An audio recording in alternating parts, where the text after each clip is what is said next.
दिलीप प्रभावळकर हे नाव ऐकलं की सर्वात आधी आपल्या डोळ्यासमोर येतात ते श्रीयुत गंगाधर टिपरे या मालिकेतून घराघरात पोहोचलेले आपल्या सर्वांचे लाडके आबा.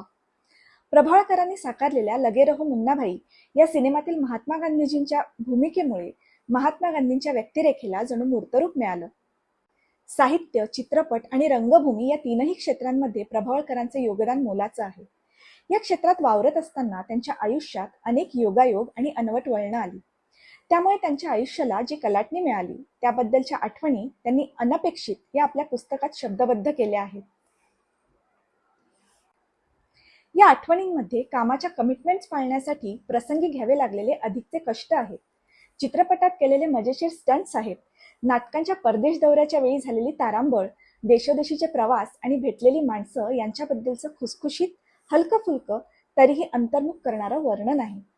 हे लेखन तुमचं मनोरंजन तर करेलच, पण आयुष्याकडे पाहण्याचा एक सकारात्मक दृष्टिकोनही तुम्हाला देऊन जाईल यात शंका नाही. मनाला ताजंतवानं करणारं असं काही वाचनाच्या शोधात असाल तर हे पुस्तक आवर्जून वाचा. Happy reading.